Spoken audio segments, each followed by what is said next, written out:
Hey everybody, this is Dustin, RV Specialist. So I'm up here looking at a 2026 Brinkley, and I want to talk about the solar wiring. So as you can see over here, this solar wiring, I moved it earlier in the other video. You can see all the marks where it was setting. So this stuff was all laying just like that, right? And I wouldn't do that. I would get this stuff all secured up.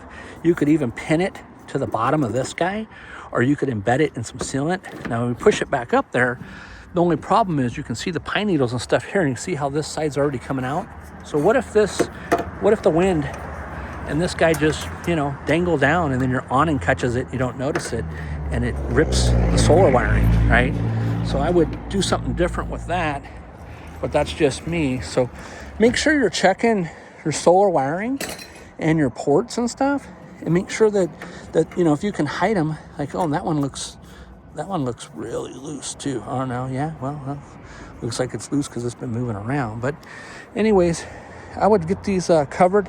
I think it's missing a cover on there. No, that one over there looks the same. So, but remember back in the day, they used to have like a secondary cover that would cover over that and hide it. But I would still figure out a way of zip tying it to it, preventing it from moving around, get underneath there, secure that, or rest the cables in some sealant to let them bond to the roof a little bit to keep them from floating around and moving. So, all right, well, hey, I'm going to cut this video short. It's getting ready to go to lunch, and I will talk to you guys soon. It's Dustin, RV Specialist, but make sure you're keeping your solar panels clean, and make sure you're checking all your connections and your solar wiring, keep them from falling off.